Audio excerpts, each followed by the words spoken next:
ये कहानी एक नॉवल पर आधारित है जिसमें एक इंसान के साथ विश्वासघात होता है और उसे एक ऐसी जेल भेजा जाता है जहां से आज तक कोई भी नहीं निकला, लेकिन वहां पर उसे कुछ ऐसा मिलता है जिससे उसकी पूरी जिंदगी बदल जाती है। Bollywood silver screen presenting the count of Monte Cristo. इस कहानी की शुरुआत में दिखाया जाता है कि समंदर में कुछ लोग किश्ती से टापू की तरफ जा रहे हैं। दरअसल ये सब के सब मर्चेंट शिप के एम्प्लॉय हैं और इनका जो कैप्टन है वो बीमार है, इसीलिए टापू पर जाकर ये मेडिकल फैसिलिटीज, मेडिकल हेल्प चाहते हैं। और जब ये टापू पर पहुंचते हैं तो कश्ती से दो लोग उतर जाते हैं।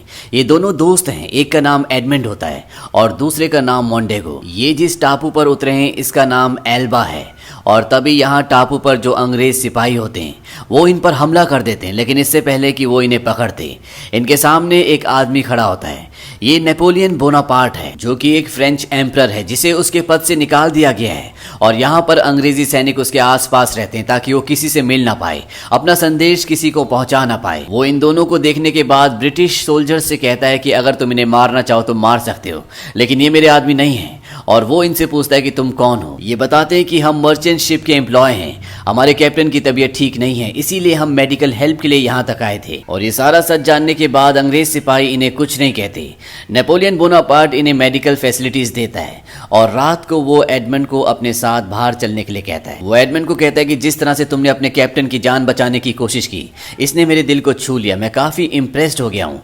और वो उसे एक लेटर देता है और कहता है कि तुम्हें ये लेटर मिसियो क्लैरियन तक पहुंचाना होगा, वो खुद आकर तुमसे लेटर ले लेंगे, लेकिन इस लेटर के बारे में तुम किसी को मत बताना, अपने दोस्त को भी नहीं। लेकिन जब वो उसे लेटर दे रहे होते हैं तो एडमंड का दोस्त दूर खड़ा होकर सब कुछ देख रहा होता है। एडमंड वापस अपने कमरे में जाता है, लेकिन वो अपने दोस्त को नहीं बताता कि उसे नेपोलियन बोनापार्ट ने कोई लेटर दिया है।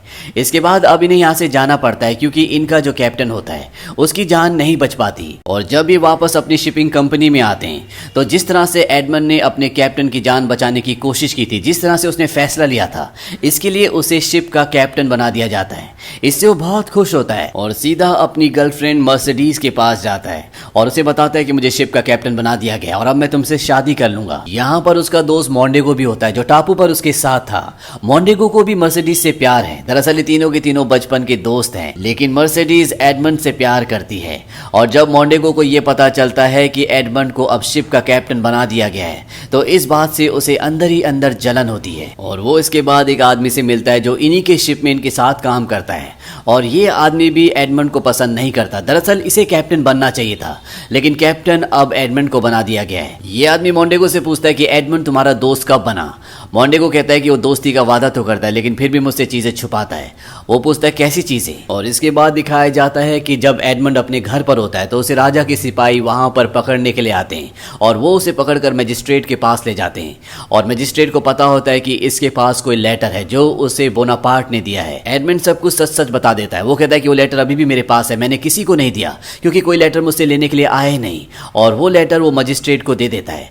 मजिस्ट्रेट उस लेटर को पढ़ता है और एडमंड को बताता है कि इसमें नेपोलियन बोनापार्ट ने अंग्रेजी सिपाहियों की पोजीशन के बारे में ब्यौरा दिया है कि कौन सा सिपाही किस वक्त किस जगह पर रहता है, यानी कि ये उसके भागने का एक प्लान है। एडमंड कहता है कि इस बारे में मुझे कुछ नहीं पता, नेपोलियन ने मुझे कहा था कि इसमें ऐसा कुछ भी नहीं है और ना मैंने इस लेटर को कभी पढ़ा। मजिस्ट्रेट कहता है कि तुम्हारी आंखों में सच्चाई है, तुम जा सकते हो।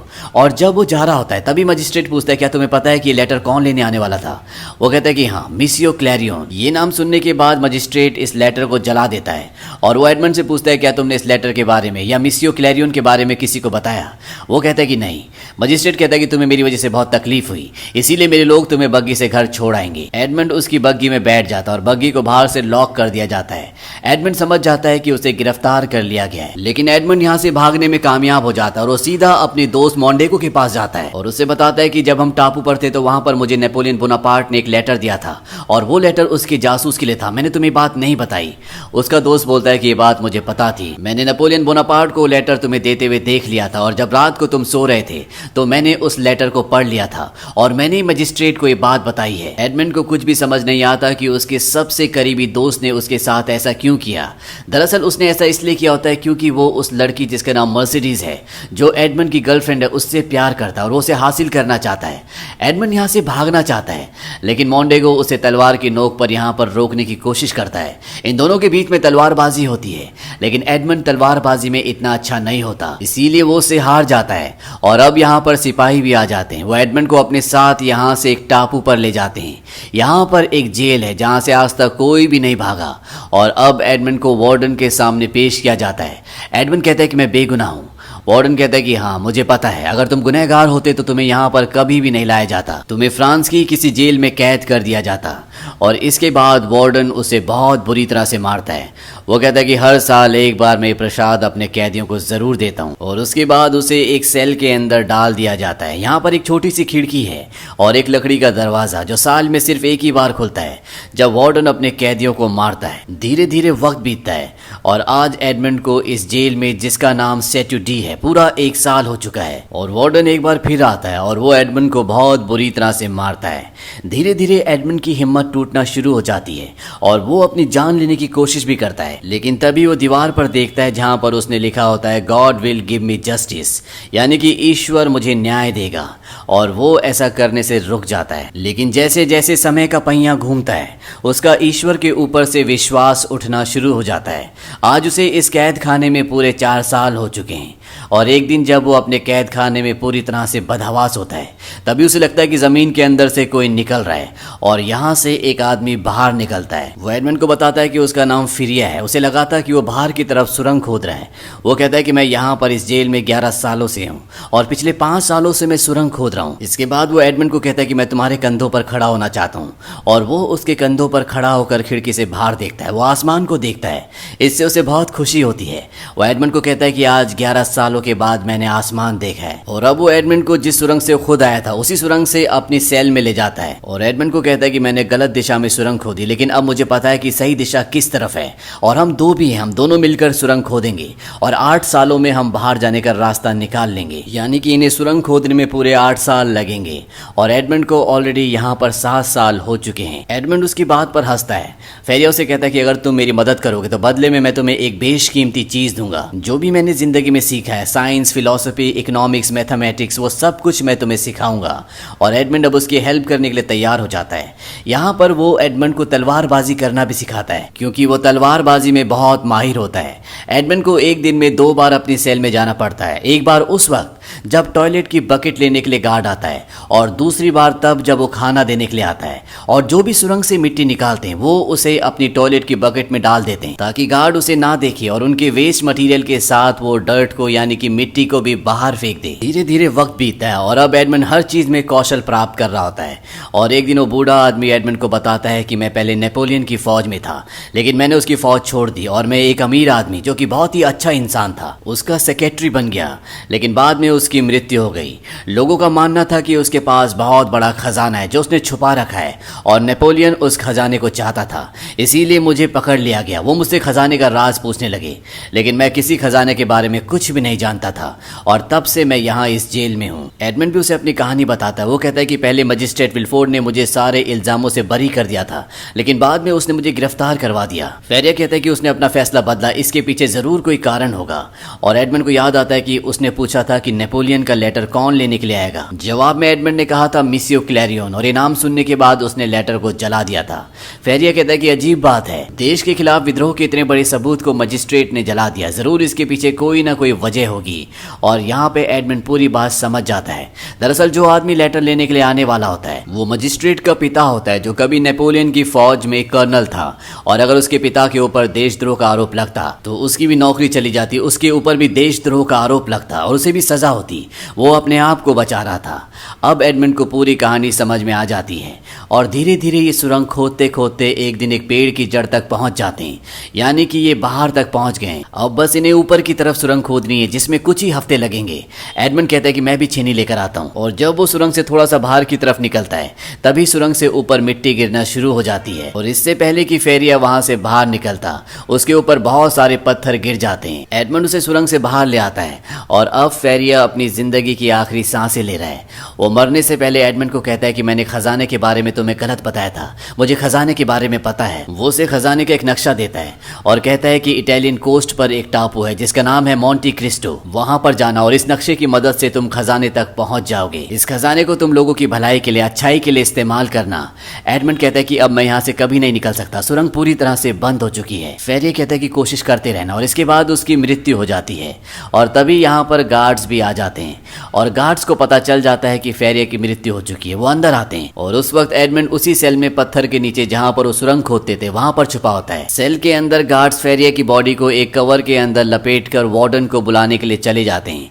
वार्डन यहाँ पर आता है और वो फेरिया की बॉडी को उठाकर यहाँ से ले जाते हैं। दरअसल यहाँ पर मरने वालों की बॉडी को जंजीरों में बांधकर लोहे के साथ ताला लगाकर समंदर में फेंक दिया जाता है। गार्ड्स कहते हैं कि 3 की गिनती में हम इसे समंदर में फेंकेंगे और जैसे ही वो 3 बोलने वाले होते हैं उस कवर के अंदर से एक हाथ निकलता है, क्योंकि उसके अंदर फेरिया नहीं बल्कि एडमंड होता है। एडमंड ने फेरिया की बॉडी अपनी सेल के अंदर रख दी होती है और खुद इस कवर के अंदर आ गया होता है और एडमंड हाथ निकालकर वार्डन के पास जो चाबी होती है उसे खींच लेता है। वार्डन भी समंदर में गिर जाता है। एडमंड अपने ताले खोलकर, जंजीरें खोलकर ऊपर आ जाता है और इससे पहले कि वार्डन यहाँ से भागता, जो उस पर बहुत जुल्म करता था, वो उसे यहीं समंदर में मार देता है और खुद यहाँ से तैरता हुआ एक दूसरे टापू पर पहुंच जाता है। वहां पहुंचकर वो बहुत खुश होता है क्योंकि आज कई सालों के बाद उसने पहली बार आजादी की सांस ली है। और तभी वो देखता है कि वहां पर बहुत सारे लोग बैठे होते हैं, ये सब के सब लुटेरे होते हैं, तो यहाँ पर अपने एक साथी को मारने के लिए आए होते हैं जिसने उन्हें धोखा दिया था। लेकिन उसके कुछ साथी चाहते हैं कि उसे ना मारा जाए, इसीलिए यहाँ पर जो इनका लीडर होता है वो कोई फैसला नहीं कर पा रहा होता। एडमंड को देखने के बाद वो कहता है कि तुम हमारे धोखेबाज साथी से लड़ोगे और तुम दोनों में से जो जिंदा बचेगा वो हमारे ग्रुप में शामिल हो जाएगा। और अब एडमंड की और उस दूसरे आदमी जिसका नाम जैकोबो होता है, इन दोनों की चाकू की फाइट होती है और इस फाइट में एडमंड उसे हरा देता है, लेकिन वो उसे मारता नहीं है, वो उसकी जान बख्श देता है और साथ ही साथ सरदार से कहता है कि इसकी जान बख्श दो, इससे तुम्हारे पास एक और काबिल साथी रहेगा। सरदार उसकी बात मान जाता है और जैकोबो की जान को बख्श देता है। जैकोबो एडमंड को कहता है कि मैं जिंदगी भर के लिए अब तुम्हारा गुलाम हूँ। इसके बाद ये सब के सब यहाँ इस टापू से निकल जाते हैं। इसके बाद एडमंड अपने शहर लौट जाता है, जैकोबो भी उसके साथ होता है। एडमंड एक अपने पुराने जानकार के पास जाता है जो उसे नहीं पहचान पाता क्योंकि आज 13 साल बाद वो लौटा है, उसका पूरा हुलिया बदल चुका है। एडमंड उस आदमी से कहता है कि मैं एडमंड का दोस्त हूँ, मैं उसके परिवार के बारे में जानना चाहता हूँ।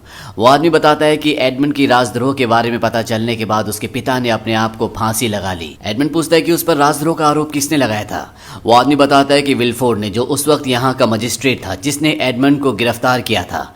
इसके बाद उसका प्रमोशन हो गया, वो चीफ प्रोसिक्यूटर बन गया और पेरिस चला गया। दरअसल उन दिनों उसके पिता की किसी ने हत्या कर दी थी। यहाँ पर एडमंड को यह भी पता चलता है कि जो उसकी गर्लफ्रेंड थी जिसका नाम मर्सिडीज है, उसने एडमंड की मृत्यु की खबर सुनते ही मोंडेगो से शादी कर ली थी। मोंडेगो एडमंड का वही पुराना दोस्त है जिसने उसे धोखा दिया था, जिसकी वजह से उसे जेल हुई थी और अब मोंडेगो अपनी पत्नी मर्सिडीज के साथ पेरिस में रहता है। ये सारी बातें सुनने के बाद एडमंड पूरी तरह से टूट जाता है और वो अब इन सब से बदला लेना चाहता है। सबसे पहले एडमंड अपने साथी जैकोबो के साथ मोंटी क्रिस्टो टापू पर जाता है और वो वहां पर खजाना ढूंढता है। उसे खजाना मिल जाता है जो पानी के अंदर होता है। यहाँ पर सोने से भरे हुए इतने बड़े बड़े बक्से होते हैं कि जिन्हें ये एक बार में नाव में यहाँ से नहीं ले जा पाते, लेकिन जितना भी सोना ये यहाँ से ले जाते हैं ये चाहकर भी उसे खर्च नहीं कर सकते। ये सबसे पहले पेरिस जाते हैं और वहाँ पर एक बहुत बड़ा महल खरीद लेते हैं और अब एडमंड अपना नाम बदल लेता है। वो अपना नाम रखता है काउंट ऑफ मोंटी क्रिस्टो और सबसे पहले वो ये पता लगाता है कि मोंडेगो की कमजोरी क्या है। उसे पता चलता है कि उसने बैंक से लोन लिया है। वो अपने आदमियों को कहता है कि उस बैंक को खरीद लो और साथ ही साथ वो जितनी भी शिपिंग कंपनीज के साथ डील करता है, काम करता है, उन सब कंपनीज को मना कर दो कि कोई भी उसके साथ काम ना करे। लेकिन अभी भी वो मौका ढूंढ रहा होता है जिससे वो मोंडेगो के करीब जा सके। मोंडेगो और मर्सिडीज का एक बेटा होता है जिसका नाम एल्बर्ट है। एडमंड अपने आदमियों से उसे किडनैप करवा लेता है और खुद उसकी जान बचाता है ताकि वो उसके परिवार के करीब पहुंच सके और उसकी ये चाल, ये प्लानिंग पूरी तरह से कामयाब रहती है। एल्बर्ट एडमंड उर्फ मोंटी क्रिस्टो को अपने घर दावत पर बुलाता है और अपने पिता मोंडेगो से इंट्रोड्यूस कराता है। मोंडेगो उसे पहचान नहीं पाता क्योंकि उसका हुलिया पूरी तरह से बदल चुका है और साथ ही साथ वो इतना अमीर है, इतना रॉयल है। मोंडेगो कभी सपने में भी नहीं सोच सकता कि ये उसका वही पुराना दोस्त है जिसका नाम एडमंड है। इसके बाद एडमंड यहाँ पर मर्सिडीज से भी मिलता है और जब वो उसके साथ डांस करता है तो मर्सिडीज को भी कुछ जाना पहचाना एहसास होता है, पर वो उसे नहीं पहचान पाती क्योंकि उनके मुताबिक अब एडमंड एडमंड मर चुका है। लेकिन इसी पार्टी में जब एडमंड अपनी उंगली से अपने बालों को घुमा रहा होता है तो मर्सिडीज ये देख लेती है। दरअसल एडमंड की ये पुरानी आदत होती है और वो पहचान जाती है कि ये एडमंड है। और जब एडमंड घर जा रहा होता है तो वो उसकी बग्गी में पहले से बैठी होती है। वो उसे कहती है मैंने तुम्हें पहचान लिया है। लेकिन एडमंड उसकी बात को एक्सेप्ट नहीं करता। वो कहता है कि जिसके बारे में आप बात कर रही हो वो इंसान मर चुका है। मर्सिडीज कहती है मुझे पता है कि तुम वही हो। वो उसे बताती है कि मुझे मजिस्ट्रेट विलफोर्ड ने बताया था कि तुम्हें फांसी हो चुकी है और इसके बाद मुझे मोंडेगो से शादी करनी पड़ी क्योंकि मेरी मजबूरी थी। लेकिन वो उसकी बात नहीं सुनता और उसे बग्गी से उतार देता है। यहाँ पर एडमंड ने एक और प्लान बनाया होता है। वो मोंडेगो और विलफोर्ड जो कि मजिस्ट्रेट था उसे यकीन दिला देता है कि उसे खजाना मिल चुका है और उसका एक शिपमेंट आ रहा है जिसे पास करवाने के लिए उसे विलफोर्ड की जरूरत है। विलफोर्ड मोंडेगो से कहता है कि हम किसी भी तरह से उस शिपमेंट को हासिल कर सकते हैं और सारा सोना हमारा हो जाएगा। मोंडेगो कहता है कि मैं अपने पुराने दोस्त को जानता हूं जो हमारी इसमें मदद करेगा। और जब पोर्ट पर एडमंड का शिपमेंट आता है तो मोंडेगो का वही पुराना दोस्त जिसे एडमंड भी जानता है। दरअसल आज से कई साल पहले एडमंड को इसी के बदले शिप का कैप्टन बनाया गया था जिस वजह से जेलस हो गया था और इसने एडमंड को फंसाने में मोंडेगो का पूरा साथ दिया था। और जब भी यहाँ पोर्ट पर उसका खजाना चुरा रहे होते हैं तभी यहाँ पर एडमंड आ जाता है। उसके साथ पुलिस भी होती है और इस आदमी को अरेस्ट कर लिया जाता है। इसके बाद एडमंड सीधा मजिस्ट्रेट विलफोर्ड के पास जाता है जो स्पार रूम में होता है और उससे एडमंड कहता है कि तुमने आज से कई साल पहले मर्सिडीज को ये झूठ क्यों बोला कि मुझे फांसी हो गई। विलफोर्ड को कुछ भी समझ में नहीं आता। एडमंड उसे कहता है कि तुमने ऐसा इसलिए किया था कि मोंडेगो की और मर्सिडीज की शादी हो जाए। तुम दोनों ने एक सौदा किया था। तुम अपने पिता से परेशान थे क्योंकि वो नेपोलियन के वफादार थे, वो उनका साथ देना चाहते थे और तुम्हें इस बात का डर था, इसीलिए तुमने मोंडेगो को अपने पिता को मारने के लिए कहा और उसने तुम्हारे पिता का कत्ल कर दिया। विलफोर्ड कहता है कि सच है लेकिन तुम कभी इसे साबित नहीं कर पाओगे और ना ही मोंडेगो कभी इस बात को एक्सेप्ट करेगा। एडमंड कहता है कि हाँ वो तो नहीं करेगा लेकिन तुमने कर लिया।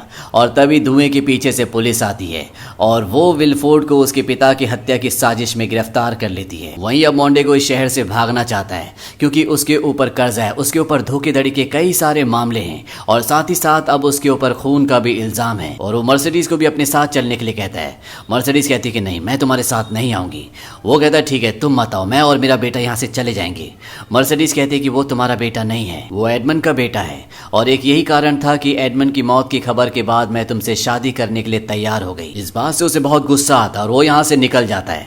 वो सीधा उस जगह जाता है जहां पर इन्होंने एडमंड का खजाना चोरी करके छुपाया है। लेकिन जब वो बक्से खोलता है तो उसके अंदर मिट्टी के अलावा कुछ भी नहीं होता और अब एडमंड यहाँ पर आ जाता है। वो अपने असली रूप में आता है। मोंडेगो कहता है तो तुम जिंदा हो। वो तलवार से उस पर हमला करता है लेकिन अब एडमंड उससे भी बहुत बेहतरीन तलवारबाज है और एक ही झटके में उसे धराशायी कर देता है। लेकिन इससे पहले कि वो वहां पर आता मोंडेगो का बेटा एल्बर्ट यहाँ पर आ जाता है और वो एडमंड के ऊपर हमला कर देता है।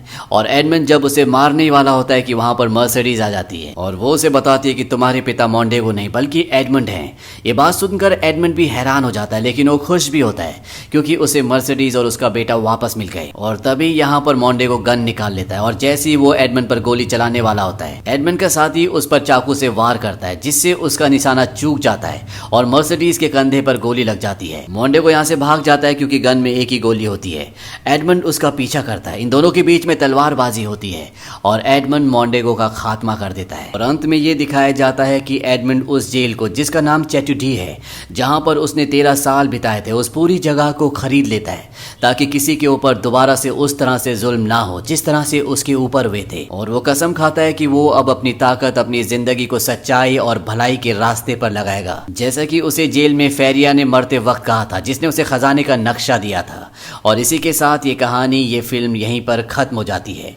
ये फिल्म सन 2002 में रिलीज हुई थी। IMDb पर इस फिल्म की रेटिंग है 7.8। इस फिल्म का बजट था $35 मिलियन और बॉक्स ऑफिस पर इसने कमाई की थी $75.4 मिलियन की। उम्मीद करते हैं कि ये कहानी आपको पसंद आई होगी।